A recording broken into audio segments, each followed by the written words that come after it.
अस्सलाम वालेकुम वरहमतुल्लाह। आज हम चैप्टर नंबर 11 से इलेक्ट्रिक फ्लक्स के टॉपिक को हमने सेलेक्ट किया आज के दिन के लिए। मेरा नाम अदनान ज़ेब, असिस्टेंट प्रोफेसर। आज के दिन हमने ये पढ़ना है कि इलेक्ट्रिक फ्लक्स क्या होता है और इलेक्ट्रिक फ्लक्स कब पॉजिटिव होगा कब नेगेटिव होगा। बिल्कुल एक नया टॉपिक है हमारे लिए। इससे पहले हमने 9th 10th या किसी और क्लास इलेक्ट्रिक फ्लक्स के कंसेप्ट को इतना नहीं स्टडी किया होगा। इलेक्ट्रिक फ्लक्स का जो कंसेप्ट है ये बेसिकली एक जर्मन मैथमेटिशियन थे और साइंटिस्ट थे जिनका नाम कार्लोस फ्रेडरिकस गॉस था, उसने पेश किया था। इलेक्ट्रिक फ्लक्स की डिफिनीशन की तरफ अगर हम जाएं तो इलेक्ट्रिक फ्लक्स वो इलेक्ट्रिक लाइन ऑफ फोर्सेज जो किसी भी सरफेस एरिया से गुजरती हैं उनको हम इलेक्ट्रिक फ्लक्स बोलते हैं। या फिर हम ये कह सकते हैं कि इलेक्ट्रिक फ्लक्स जो होता है ये dot product of electric intensity ई और वेक्टर एरिया है।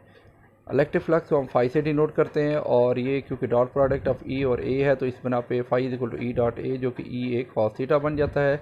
इसमें ई इलेक्ट्रिक इंटेंसिटी को इंडिकेट करेगा, ए वेक्टर एरिया को और फाई इलेक्ट्रिक फ्लक्स को, जबकि जो थीटा है ये ई और ए के दरमियान जो एंगल होगा। और ई ए से मुराद ये है कि इलेक्ट्रिक इंटेंसिटी ई और vector area A.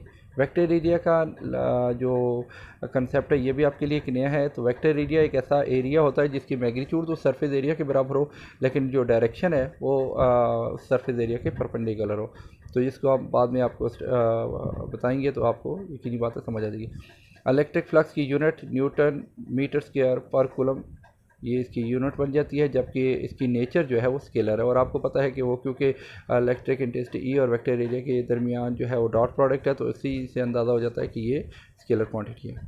Electric flux किस बात पे डिपेंड करती है? एक तो इलेक्ट्रिक इंटेंसिटी से मुराद ये कि जितना किसी चार्ज की इंटेंसिटी ज़्यादा होगी तो यकीनी बातों से इलेक्ट्रिक लाइन ऑफ फोर्सेज ज़्यादा निकलेंगी।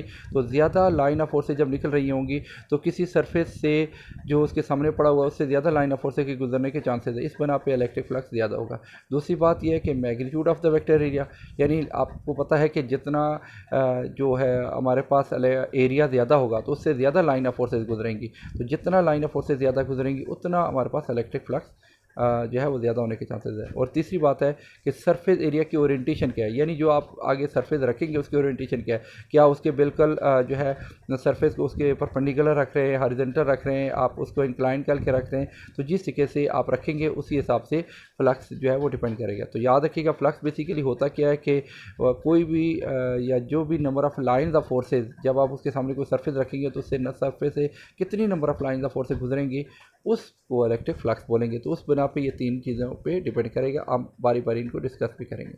अब देख रहे हैं आपके सामने एक सरफेस मौजूद है और येलो कलर की ये सरफेस आपके सामने है और इसमें जो रेड लाइन हमारे पास मौजूद है, ये जो रेड लाइन हमारे पास है ये हमारे पास इलेक्ट्रिक इंटेंसिटी की डायरेक्शन शो करती है। तो इलेक्ट्रिक इंटेंसिटी हमेशा याद रखिएगा, सॉरी रेड लाइन जो है हमारे पास वेक्टर एरिया की डायरेक्शन को रिप्रेजेंट करती है। अब ये जो हमारे पास वेक्टर एरिया की डायरेक्शन को रिप्रेजेंट हो रही है तो वेक्टर एरिया क्या होता है? किसी भी सरफेस से डायरेक्टली जो परपेंडिकुलर लाइन इजेक्ट होती है उसको, या नॉर्मल जो इजेक्ट हो रहा होता है, इसको हम वेक्टर एरिया कहते हैं। यानी हम कह सकते हैं वेक्टर एरिया की डायरेक्शन जो होगी वो हमें सरफेस एरिया के परपेंडिकुलर होगी। तो अगर आप गौर करें तो इस केस में इलेक्ट्रिक इंटेंसिटी और वेक्टर एरिया दोनों के दोनों पैरेलल जा रहे हैं। तो ऐसी सूरत हाल में हमारे पास जो एंगल होगा वो हमने ये वाला एंगल रखना होता है। इलेक्ट्रिक इंटेंसिटी और जो हमारे पास एरिया के दरमियान एंगल आएगा ये हमने एंगल रखना है। तो इस बना पे क्योंकि एंगल दोनों के दरमियान ज़ीरो है तो ज़्यादा से ज़्यादा लाइन ऑफ फोर्सेज की गुजरने के चांसेस है। तो इसीलिए इलेक्ट्रिक फ्लक्स जो है वो इस केस में मैक्सिमम हो जाएगा। तो phi is equal to E A cos of zero, और आपको पता है कॉज ऑफ ज़ीरो 1 होता है। तो इस बना पे फ्लक्स जो है वो हमारे पास बन जाएगा ई phi is equal to E ए। तो इसमें इलेक्ट्रिक इंटेंसिटी ई और वेक्टर एरिया दोनों के दोनों हमारे पास क्या है वो पैरेलल आ जाते हैं। अच्छा, इसको एक और अंदाज में भी पढ़ सकते हैं कि अगर पेपर में क्वेश्चन आ जाए कि इलेक्ट्रिक इंटेंसिटी और वेक्टर एरिया के दरमियान अगर एंगल ज़ीरो हो तो फिर तो यही फार्मूला। लेकिन एक और अंदाज से भी एमसीक्यूज आता रहता है कि इलेक्ट्रिक इंटेंसिटी और सरफेस एरिया। तो मैंने आपको बताया कि सरफेस एरिया और वेक्टर एरिया आपस में एक दूसरे के, यानी वेक्टर एरिया क्या होता है? ऐसा सरफेस एरिया जिसके ऊपर ऐसा एरिया जिसकी मैग्नीट्यूड तो सरफेस के बराबर हो लेकिन डायरेक्शन जो है उससे परपेंडिकुलर हो। तो इसका मतलब है जब मैं सरफेस एरिया कहूँगा तो सरफेस एरिया आपस में एक दूसरे के परपेंडिकुलर है। यानी इस वक्त ये जो ए लाइन जो रेड कलर की लाइन शो हो रही है, ये आपके पास वेक्टर एरिया की डायरेक्शन रिप्रेजेंट करेगी। तो अगर मैं वेक्टर एरिया बोलूँगा तो आप ये समझिएगा कि जो सरफेस इस वक्त पड़ी हुई है वेक्टर एरिया के लिहाज से अगर हम बात करें तो इसके बिल्कुल पैरेलल आती है, जबकि सरफेस जो येलो कलर का सरफेस है वो आप इलेक्ट्रिक इंटेंसिटी की निस्बत से देखें तो वो हमारे पास 90 डिग्री बनेगा। यानी अगर मैं इस सरफेस के साथ एंगल बनाऊँ तो ये हमारे पास यहाँ पे 90 डिग्री का एंगल बना रहा है। तो इस बना पे आपने ज़रा इस बात को नशीन करना है। आगे हम पढ़ेंगे तो इंशाल्लाह आप मज़ीद समझेंगे। अब ये एक देखें सरफेस पड़ी हुई है, आप देख रहे हैं कि आपको यहाँ पे येलो कलर की सरफेस नज़र आ रही है और वेक्टर एरिया। तो वेक्टर एरिया यही से भी आपको क्लियर हो रहा है कि वेक्टर एरिया हमेशा किसी सरफेस के परपेंडिकुलर होता है। तो अगर इस वक्त देखें तो वेक्टर एरिया और इलेक्ट्रिक इंटेंसिटी के दरमियान आप यहाँ पर गौर करें तो हमारे पास ये देखें 90 डिग्री एंगल बन रहा है। तो ये जो 90 डिग्री एंगल बन रहा है तो इस बना पर हमारे पास जो इलेक्ट्रिक फ्लक्स होगा phi is equal to E A cos of 90 बन जाएगा। तो अब इस बना पे क्योंकि ई और ए के दरमियान यानी इलेक्ट्रिक इंटेंसिटी और एरिया के दरमियान एंगल हमारे पास 90 बनता है, तो इसलिए हम इसको यही कहेंगे कि ये हमारे पास इलेक्ट्रिक ये फ्लक्स इस वक्त मिनिमम आएगा या ज़ीरो आ जाएगा। अब इसको अगर आपने वेक्टर एरिया के हिसाब से कहना है तो आप ये कहेंगे कि इलेक्ट्रिक इंटेंसिटी और वेक्टर एरिया परपेंडिकुलर है, या फिर आप दूसरे अंदाज में भी कह सकते हैं यहाँ पे मेंशन भी हुआ है, आप देख रहे हैं कि electric intensity is parallel to surface area. तो अगर सरफेस एरिया कहेंगे तो ये पैरेलल हो जाएगा सरफेस के हिसाब से, येलो कलर की सरफेस के हिसाब से, और अगर वेक्टर एरिया के हिसाब से कहेंगे तो ये परपेंडिकुलर हो जाएगा। अब इलेक्ट्रिक फ्लक्स जो है वो हमारे पास पॉजिटिव कब होता है? पॉजिटिव तब होगा कि अगर किसी भी सरफेस के अंदर जो नंबर ऑफ़ लाइंस है वो ज़्यादा आ रही हैं, ठीक है, या सिर्फ आने वाली लाइन ही है इलेक्ट्रिक लाइन ऑफ फोर्स, यानी आपके पास कोई सरफेस है, क्लोज सरफेस है, जो भी सरफेस है उसके अंदर से नंबर ऑफ़ लाइंस आ रही है लेकिन जा कोई नहीं रही, या जो आ रही हैं उनकी तादाद ज़्यादा है लेकिन जो जा रही हैं बाहर निकल रही हैं वो कम है, तो ऐसी सूरत हाल में फ्लक्स हम क्या कहेंगे कि फ्लक्स पॉजिटिव है। यानी आपकी यहाँ पे जो स्टेटमेंट है उसको भी अगर आप देखें, the electric flux is positive if the net number of electric field lines are leaving the surface are more field lines leaving than entering. यानी फील्ड लाइन जो ज़्यादा होंगी, फील्ड लाइन जो बाहर जा रही हैं वो ज़्यादा है, और जो फील्ड लाइन अंदर आ रही है किसी सरफेस से वो अगर कम है, तो ऐसी सूरत हाल में फ्लक्स पॉजिटिव होगा। और बिल्कुल इसके बरक्स अगर जो फील्ड लाइन किसी सरफेस के अंदर आ रही है वो कम है और जो बाहर जा रही हैं वो ज़्यादा है, तो ऐसी सूरत हाल में फ्लक्स नेगेटिव फ्लक्स होगा। यानी अब अगर आपके पास एक क्लोज सरफेस है, उस क्लोज सरफेस के अंदर आप इमेजिन करें कि आपके पास एक चार्ज बॉडी मौजूद है। यानी अगर मैं ये कहूँ कि हमारे पास कोई भी क्लोज सरफेस है उसके दरमियान में एक चार्ज है और वो चार्ज हमारे पास क्यू चार्ज है, और उसके बाहर जो है वो प्लस क्यू चार्ज है। अगर आप गौर करें तो बाहर क्योंकि जो है वो प्लस 2 क्यू चार्ज रख लेते, अब आपको नज़र आ रहा है कि जो प्लस 2 क्यू चार्ज है वो ज़्यादा है और अंदर जो चार्ज है वो कम है, तो यकीनी बात है बाहर से लाइन ऑफ फोर्स से ज़्यादा जाएंगी, अंदर से जो बाहर आएंगी वो कम आएगी। तो ऐसी सूरत हाल में ये जो है वो पॉजिटिव फ्लक्स बन जाएगा।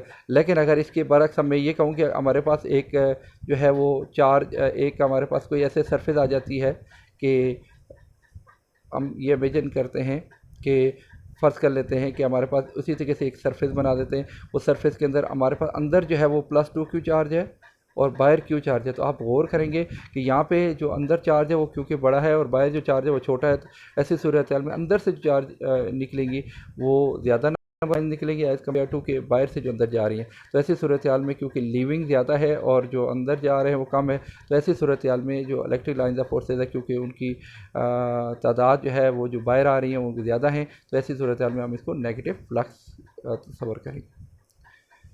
ज़ीरो फ्लक्स, उसी तरीके से ज़ीरो फ्लक्स की दो कंडीशन आप कह सकते हैं। ज़ीरो फ्लक्स एक तो ये है जो अभी हमने एंगल की बात की है कि अगर सरफेस एरिया या हम वेक्टर एरिया का कंसेप्ट ही ले लेते हैं, अगर वेक्टर एरिया और इलेक्ट्रिक इंटेंसिटी के दरमियान एंगल जो है वो हमारे पास 90 हो गया, तो ऐसी सूरत हाल में फ्लक्स ज़ीरो हो जाएगा क्योंकि कॉज ऑफ 90 ज़ीरो हो जाएगा। और दूसरा ऑप्शन ये है कि जितनी नंबर ऑफ़ लाइंस सरफेस के अंदर एंटर हो रही है, जिस तरह अगर मैं एग्जांपल दूं कि हमारे पास अगर एक लेट से एक चार्ज क्यू है किसी भी क्लोज सरफेस के अंदर और बाहर भी प्लस क्यू चार्ज है, दोनों चार्जेस हमारे पास इस तरह मौजूद हैं, तो ऐसी सूरत हाल में जितनी नंबर ऑफ़ लाइंस जो है वो इलेक्ट्रिक जो अंदर वाला चार्ज है वो जितनी लाइन ऑफ फोर्स से बाहर निकाल रहा है उतनी ही number of line of forces जो है वो बाहर वाला चार्ज अंदर की तरफ भेज रहा है। तो इस सूरत हाल में नेट जो है फ्लो ऑफ चार्जेज है वो कांस्टेंट यानी बराबर है। तो इसलिए हम कह सकते हैं कि टोटल जो हमारे पास फ्लक्स आ जाएगा, जो नेट फ्लक्स आएगा वो ज़ीरो आएगा, क्यों जितनी लाइन ऑफ फोर्सेज सरफेस से बाहर निकल रही हैं उतनी लाइन ऑफ फोर्सेज सरफेस के अंदर आ रही हैं, तो इसलिए फ्लक्स को हम ज़ीरो कह सकते हैं। तो दोनों अंदाज में यानी नंबर ऑफ़ लाइन के हिसाब से भी कह सकते हैं, और दूसरा जो पहले हमने कंसेप्ट लिया कि इलेक्ट्रिक इंटेंसिटी और वेक्टर एरिया के दरमियान अगर एंगल 90 हो तो तब भी हम ये बात कह सकते हैं। नेक्स्ट हमारे पास ये आ जाएगा कि अगर हमारे पास इलेक्ट्रिक फ्लक्स है और कोई क्लोज सरफेस है, तो ऐसी सूरत हाल में, यानी यहाँ तक तो हमने पढ़ा कि electric flux positive maximum negative कब होगा इस तरीके से बात। अब फर्ज कर लेते हैं हमारे पास एक क्लोज सरफेस है, क्लोज सरफेस से हम इलेक्ट्रिक फ्लक्स कैसे निकालेंगे, क्योंकि आपके सामने सरफेस एरिया है वो तो ठीक है, लेकिन अब क्लोज सरफेस है और क्लोज सरफेस पे मैंने कंसिडर किया कि एक सर्कुलर सफेरिकल ऑब्जेक्ट को कंसिडर किया। अब इमेजिन करें कि सफेरिकल एक ऑब्जेक्ट है, बिल्कुल क्लोज है और उसके अंदर हमने प्लस क्यू चार्ज को रख दिया। अब आपके सामने है ये प्लस क्यू चार्ज है और ये चार्ज जो है वो इलेक्ट्रिक लाइन ऑफ फोर्सेज जो है वो बाहर की तरफ एमिट करेगा। अब हमने ये देखना है कि ये total electric line of forces जो बाहर की तरफ जाएंगी वो कितनी जाएंगी, तो ये हमने कैलकुलेट करना है। तो इसी को हम बोलेंगे electric flux through close surface, यानी इसकी बाकायदा कैलकुलेशन करनी। अब हमें पता है कि इलेक्ट्रिक फ्लक्स का फार्मूला जो होता है phi is equal to E dot delta A. अब इससे पहले जो हमने पढ़ा वो तो ये पढ़ा था कि इलेक्ट्रिक फ्लक्स जो होता है वो इलेक्ट्रिक इंटेंसिटी और जो एरिया जो उसके परपेंडिकुलर रखा जाएगा उसकी बात है, लेकिन क्योंकि वो इस एरिया तो था प्लेन सरफेस था तो इसलिए हमने उसकी बात पढ़ी, बड़ी सिंपल सी थी। उसमें ई और ए के दरमियान एंगल जो है वो 0 बनता है या 90 बनता है, कुछ एंगल बनेगा। लेकिन यहाँ अगर आप गौर करें तो ये तो क्लोज सरफेस है और क्लोज सरफेस की अगर हम बात करें और वो भी स्फेरिकल ऑब्जेक्ट है, तो ऐसी सूरत हाल में डिफरेंट एंगल्स बनने की अंदेशा है या हो सकता है कोई डिफरेंट कंडीशन, तो इसीलिए हम इसको सॉल्व करेंगे। तो ऐसी सूरत हाल में आप यूँ करें कि इस क्लोज जो स्फीयरिकल सरफेस है इसको आप छोटे छोटे पैचेस में बना दें। जस्ट लाइक आप इमेजिन करें कि जिस तरह एक फुटबॉल होता है और फुटबॉल के ऊपर जिस तरह हम छोटे छोटे पैचेस बना देते हैं, तो जिस तरह ये पूरी स्फेरिकल ऑब्जेक्ट है, स्फेरिकल ऑब्जेक्ट के ऊपर हम छोटे छोटे यूँ पैचेस बना लेते हैं। इस तरह पैचेस बनाते हैं, इतने छोटे छोटे पैचेस बनाते हैं कि तकरीबन हर पैच जो है वो एक तो बिल्कुल स्ट्रेट बने, यूनिफॉर्म बने और उसके अंदर से जो है उसके ऊपर जो इलेक्ट्रिक इंटेंसिटी है वो यूनिफॉर्म रहे।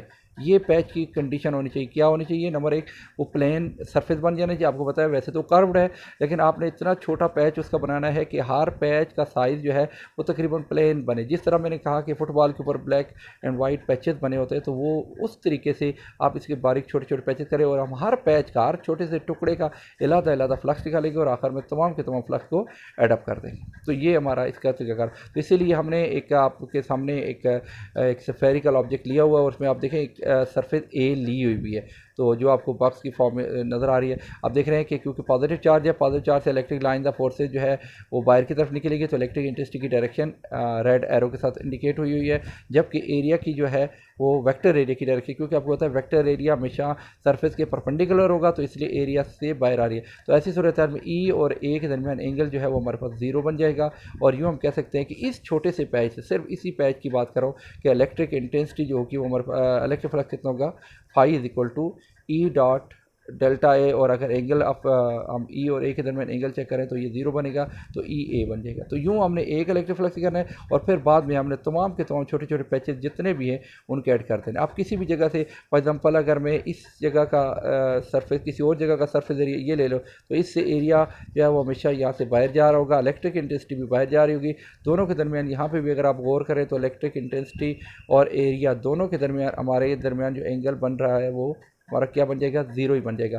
तो ऐसी सूरत में आप जिस जगह पे भी आप कैलकुलेट करना चाहेंगे, आप देखिएगा कि हर जगह पे इलेक्ट्रिक फ्लक्स की वैल्यू जो है फाई इज इक्वल ई है, तो एक सरफेस से फाई ई ए, दूसरे से ई ए, और करते करते आप टोटल उसको ऐड कर देंगे।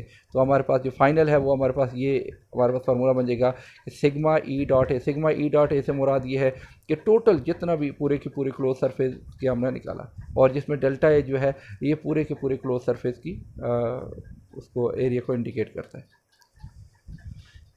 अब electric flux through any close surface, through any close surface का मतलब है ये ज़रूरी नहीं कि क्लोज सरफेस जो है वो हमारे पास जो है वो स्फेरिकल ही हो, कोई और भी डिफरेंट आर्बिट्रेरी शेप हो सकती है। आर्बिट्रेरी शेप से मुराद ये है कि हमारे पास यूँ इस तरीके से भी कोई शेप हो सकती है, जो भी हो, तो इरेगुलर शेप भी हो सकती है। तो आपने उसमें भी ऐसे ही करना है कि आपने जो भी सरफेस होगी उसको छोटे छोटे पैचेस में डिवाइड कर देना है और फिर हर पैच के लिए अलग-अलग हमने जो है वो कैलकुलेट कर लेना है। और इमेजिन करें कि चार्ज कहीं भी पड़ा हुआ है, तो ये जो चार्ज होगा ये चार्ज उस सरफेस के अंदर मौजूद होगा और उसके हमने इलेक्ट्रिक फ्लक्स निकालना है और हर सरफेस के लिए अलग-अलग वही फार्मूला हो जाएगा। एक सरफेस का हो जाएगा ई ए, दूसरे का ई ए टू, ई ए थ्री और अप टू सो ऑन, सारी की सारी तो इलेक्ट्रिक फ्लक्स इस तरीके से टोटल के टोटल ऐड कर देंगे। और इसमें हमारे पास जो फार्मूला बन जाएगा वो हमने क्या करना है, सारे के सारे कैलकुलेट करने के बाद हासिल हो जाएगा। आपका बहुत शुक्रिया, आज आपने टॉपिक को जो है वो साउंड के साथ भी सुना भी है और देखा भी है, और मैं उम्मीद करता हूँ कि ये आपको काफ़ी समझने में हेल्पफुल होगा। मैं जस्ट को फाइनली रिवाइज कर देता हूँ कि हमने आज के दिन इलेक्ट्रिक फ्लक्स पढ़ा था। इलेक्ट्रिक फ्लक्स जो है वो number of line the forces, electric line the forces जो किसी सरफेस से गुजरेंगे उनको इलेक्ट्रिक फ्लक्स बोलते हैं। इलेक्ट्रिक फ्लक्स का formula phi is equal to E dot A होता है, और ये एक स्केलर क्वांटिटी है। इसके अलावा फ्लक्स जो मैक्सिमम होगा वो उस वक्त होगा जब इलेक्ट्रिक इंटेंसिटी और वेक्टर एरिया के दरमियान एंगल ज़ीरो होगा, और फ्लक्स जो है वो हमारे पास मिनिमम उस वक्त होगा जब इलेक्ट्रिक इंटेंसिटी और वेक्टर एरिया के दरमियान एंगल 90 हमारे पास आएगा। इसके बाद हमने ये पढ़ा था कि अगर फ्लक्स थ्रू क्लोज सरफेस है तो ऐसी सूरत में पूरे क्लोज सरफेस को आपने जो है वो, चाहे वो स्फेरिकल क्लोज सरफेस हो या कोई भी इमेजिनरी क्लोज सरफेस हो, मैंने कहा उसके पूरे के पूरे क्लोज सरफेस को आप छोटे छोटे पैचेस भी इस तरह डिवाइड कर दें कि हर पैचेज तकरीबन प्लेन हो और उस पर इलेक्ट्रिक इंटेंसिटी की वैल्यू जो है वो कांस्टेंट हो। अब हर छोटे पैच के लिए इलेक्ट्रिक इंटेंसिटी का फार्मूला, इलेक्ट्रिक फ्लक्स का formula phi equal to E dot A, एक के लिए, दूसरे के लिए, तीसरे के लिए और अप टू सो ऑन, सारे के सारे का इलेक्ट्रिक फ्लक्स जो है वो ऐड करके आखिरी जो है वो आपके पास फाइनल रिजल्ट आ जाएगा। Thank you so much. अल्लाह हाफिज़।